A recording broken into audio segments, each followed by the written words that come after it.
Okay, so starting the work session / update for the marijuana stuff. Have you been using? You seem to be forgetting. You're out of order, Mr. Tran. Let's say who we are. Start with Tim. My name's Tim Steele. John Waddleton. Big trade. Ellie Gray Jackson. Chris Schutte. Sharon Easley. Forrest Dunbar. Is Mr. No. Amy? No. Barbara Jones, municipal clerk. Okay, so we just want to just spend a few moments talking about what we talked about yesterday on these applications, but I think the chair wanted to talk a little. Actually, what I'm going to do is let you do your presentation first, and then I have some comments at the end. Okay. Thank you. And before I start on the two applicants that we have that we'll be looking at shortly, a couple issues coming up for those who weren't there is we were asked for a map of what's been approved and what is in the pipeline, and maybe it's an ongoing thing, because there's worries that just by the nature of the separation requirements, they're consolidated in certain areas and people are going way too much. Of course they are. What we'd like is that to be on muni.org. Yep. So as soon as you can get it, so the public will know exactly where they're showing up at. We'd like it color coded for retail, for growing, for test labs, whatever definition is. So the public, if you do that, we appreciate it. If I can expand on that, so on the homepage of the website currently there is a button that says Maps, just generically says Maps, and that takes you to what we call the Maps and Apps gallery. So all of the maps that we produce and all the applications that we produce to generate cool maps are housed in one central place. We're in the middle of transmitting the marijuana map out of CityView, which is sort of our internal software, to the Map and App gallery. And once it's there, doing further applications like where are they currently approved versus where are they pending, all that will be easy to do, and you'll be able to turn it on and off with a click of your button. That time frame. I'll have to check with Tina, who's the GIS head, but I thought it was imminent. Good, excellent. What's the scale and what's the basement?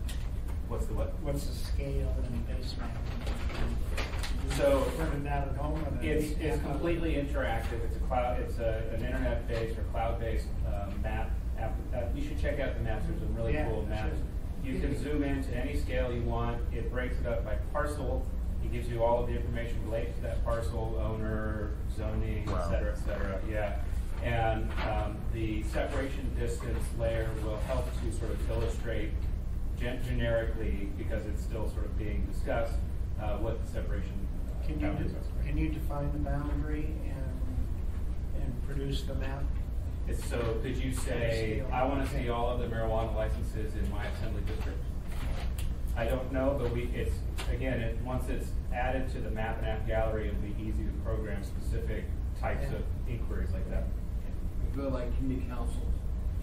Rather than assembly, if you could start with community councils first, we can figure out assembly districts from there. But I've got 10 community councils a month. The rest of them have as many. So it's good when we can tell the community council, just go here and see how it affects your neighborhood. Okay. And I'll work how to do it by assembly district. Good. Barbara. So, Barbara. Mr. Weddleton, I'll just add a kudos to the GIS group that Chris supervises. We had a policy meeting earlier this week, and the clerk's office serves on the policy committee, and we were the first guinea pig for the new maps out there. So if you go to some of the clerk selection pages, we now have, there's an interactive map, for example, to find your polling location. And so it was just like Chris said, it's scalable. So, you key in your address, and I key in my address, it zooms in on my house, so it's the internet. It's got a little picture of my house, and then it's got a little color coding for my precinct location, which is United Methodist Church. And then it kind of highlights my precinct.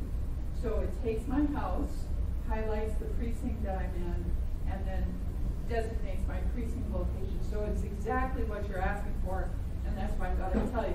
They're doing it for other stuff. Who keeps it up? You keep it up? So the data that feeds the maps it's usually provided by the source department. So the polling place information, for example, is provided by the clerk's office, but then it is uploaded, for lack of a better term, into the map. Yeah. Tina Miller and the GIS department in OECD creates the platform for all of this information. as polling places, for example, were to change and the clerk's office data would be updated, it can be easily reinserted into the map and the map updated instantaneously. We need to check. Okay, good. Progress on that. Separation of protected uses and marijuana facilities. We have a public hearing on a fairly slight modification. That's a week from today, 2 o'clock. Then we have some things that we're running into. One we talked about earlier is the definition of a school, because you need separation from schools. What exactly is a school? And it's not always clear cut. And I suspect things we talked about, religious assembly, things like that. So I think we'll be running into bumps on those. Thank you, Mr. Chairman. I've asked Deanna, our vice municipal attorney, to give me a definition of what a school is. Because Falls is out of town for another week, so I want Dee to be able to tell us so we know what we're talking about, because this is a driving school we're talking about. So they read the school, and their argument is they have students that come in, homeschool students, elective is learn how to drive. So they get state money to teach kids. So are they a school? You can cut this a couple different ways. Didn't our So I've asked Dee to get us information. the specific school we're talking about, the driving school, hasn't that application already gone through MCB? Or it hasn't yet? So they're protesting to us, but it's not even close to us yet. It has to go through the state licensing process first. And so won't they, I mean, school is one of their requirements, so won't they legally define whether or not that's a school or not? They being the state? Just, Mr. Chairman, thank you. I just want to make sure we have a definition of what it is, because I don't count on the state enforcing their own laws. They don't have the people to do it. So when it comes to us, I want us to be able to tell the applicant, we've looked at it, you're not a school, you are a school. Yeah. So I want to hear from D, because they're the ones that have to represent the court.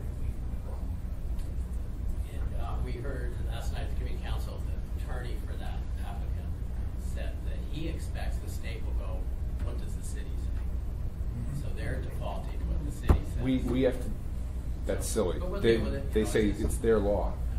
It's actually something that's very useful for us as we're discovering through this process, and we can begin to identify which terms or generic terms lack definition in the municipal code, and then add that definition. Playgrounds, another example. So, Is. yeah. So we have a running list that's being generated through these committee meetings, and the planning department's ready to work with legal and the assembly to create those definitions. Through the chair, I'm certainly not one of the experts on this issue.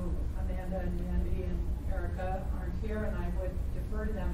But I do understand that one of the issues that the state does is they're looking at the municipalities for those zoning rules. So the state, when they deem that application complete, they have no idea if that applicant has complied with our zoning rule to be in an I-3 or whatever those rules are. So they could deem it complete without knowing that. Thank you. Okay, so yesterday we looked at a couple applicants, and one is Alaska Herbal Cash in Girdwood. And this is normally we've had applicants here, so this will be quick. And they pretty much had some of the standard conditions on there, but it looked pretty good. Problem is they had some building code requirements that go back about 15 years that were not met. So they need to fix some, get a variance, maybe make some changes regarding setbacks and so on before they can move forward. So tripping over that, we recommended that it just be postponed. Our review at the assembly level will be postponed until December 20th. However, I don't expect, we had news, it needs to go through Ziva, and it's likely they won't hit Ziva until February. But we'll just postpone it again if that's the case. Okay. The problem with this one was they had a building permit for 2003, never been closed out. And they didn't find out about it until they started this process. The applicant understands it's going to take some time, because we've got to make sure they have to cut their porch down, because it encroaches in the walkway. It's a mess. Great location, but has problems. Can I ask, and I apologize I haven't read this one yet, what was the community reception like? Did they go to the community council? Did they have anybody opposing them? There were 20 people that showed up, and they had no objection to it. And the problems with the building. It actually is a very nice building, functions extremely well, fits that location in Birdwood where it is. So it's really unfortunate that they may have to cut off some of the porch. Maybe they'll get a variance one after, so they'll explore. But everything works well. It's just a technical. Any questions on that? Okay, the next one is Alaska Fireweed, which is right downtown here, and it is in a large building. It used to be Zach's boardroom.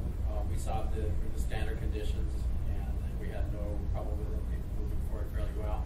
They say product is available, and they hope to be open on Black Friday. Is that the one that's right near the old federal building? Is that where Zach's boardroom used to be? Roughly, it's directly next door to the Gaslight Right, Lounge. and the Pioneer, yeah. north side I see that, yeah. It's owned by John Petit.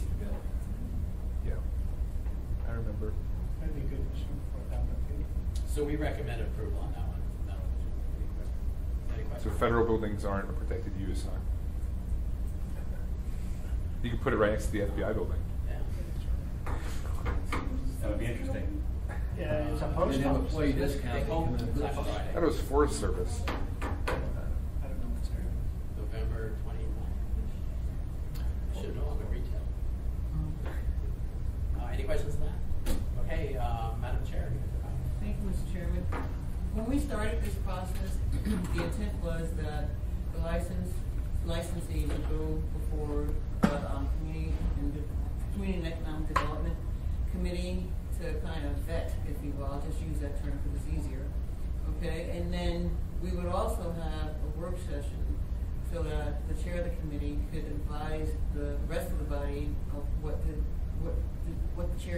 committee came up with, whether or not they approved the license or not. Okay, and that process was really great.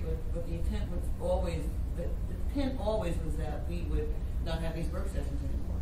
Okay, and the way things are going, I mean, John's committee is doing a really, really great job. By the time we get to the floor, it's just great. So the way things are going, we're going to not have these work sessions anymore because it's in a way just duplicated. We bring the licensees here and folks from the planning department that already went through the process, you know, the Thursday before our work session, and it's just no longer necessary. And I've already talked to John, the chair, and he agrees, and the clerk also agrees. So at our assembly meetings, as in the past, Mr. Weddleton during committee reports will just give a brief report of how things went, and then state whether or not the committee has approved or has concerns, okay, or recommended approval or has concerns. So that's going to be the process from here on out. I think it's going to work really fine. And if we get to a point where there's an issue on a permit that we need to have a work session, then let that happen. Mr. Middleton? No, I agree with that. I think that it's much more efficient for us and for staff. All right, Mr. Steele? At any point, is there a saturation point for any of this stuff? Go ahead, Mr. Chairman. What do you mean, sir? Well, I mean, is there a total number that we can have in the city? And No, does the that state has depend on- the state, unlike alcohol, is not going to stop the amount of permits. You can have 100,000 permits or 10. And there's no separation? There is no separation, requirement? no. No separation, no saturation. I was thinking about this when we were talking about this map last night. As a retailer, and I look and say, wow, this is a gift for the industry because they can look not only where they already exist, but where they're in the pipeline and decide. Just the industry, the market mechanism will say, I don't want to be the 15th in this area, but it looks like I can fit one over here. Yeah. So And there'll be that's some sort of tendency where places are available for a while to spread them out. As long as it's zoning. Yeah, but if it takes 3 or 4 years, you're going to have half of them go out of business. It'll be a shakedown. Consolidation. Barbara? The only other thing I have was, the assembly had asked us to bring the applications before you ahead of time, and so the applicants that are ahead of you for 2 weeks are back here. There's 2 stacks in case you wanted them. I think we'll just bring those to the work sessions on Fridays, just like we were doing, and whoever wants them can take them, and who doesn't, we'll just take them to the meeting. Thank you so much, Barbara. You're welcome. Anything else? One last update, if I may, and I don't know if this has been circulated already. On Wednesday, the Arctic Herbery was hit with a notice of violation from the state for free samples forgot who it was, and I knew it was him. Yeah, so. It was on the radio. They've been met, it was the state enforcement officer who actually met with him and issued the notice and informed him of what he was doing. This is the first one we approved. It's the first notice of violation, I believe, too, that I've ever heard of, at least, so. The repercussions for him. I'll have to look, I actually don't know off the top of my head. Elby? Thank you, Mr. Chairman, you just asked my question. Okay. Barbara, can you take a look at the regulations, and maybe be able to pull his license?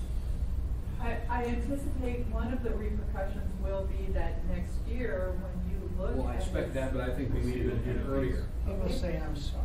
Can we? It's not his risk. Okay. I'll Can pull you that look for in you. that for me, please? Can we not? Well, come on, guys, you know, we've told them all along, all the regulations you can sell. Yep. When they start giving away free product, that's not living up to the rules and regulations we give them a permit to operate under. Yeah. Even though you can go to Costco and get free product, you can probably go to, to a wine bar and get a free product. Chair, there are provisions in state law for providing free samples, but in the retail environment, it's strictly prohibited. Yeah. I remember there was a news article about this, and I remember reading it and being like, I thought that was forbidden. So One of your clients. he's going to get fined probably, right? Yeah, I believe, I have to look at it. And they could pull his license too, right? The state could pull his license as well. Because the neighborhood complained. Elby? Thank you, Mr. Chairman. I suspect, based on the length of time that we've dealt with this particular person, that he's going to say that it was one of his employees and he fired them. So, No, but that's just my thoughts. Thank he's you, Mr. quoted in Chairman. that. I remember he's quoted in that article. There's a news article about this. I read about I didn't this. see the article. Yeah, and he was talking about, we've opened up and we gave out free, they had some other term for it though, it wasn't free sample, they said something else. Because their retail isn't open yet, it's just their cultivation or something like that, I'm not sure what the hell it was, but I guess he's not growing yet. To the chair, he was receiving a notice of violation for both his cultivation license and his retail license, so. Yeah, we'll provide a response to you and an update. Anything else? Thank you.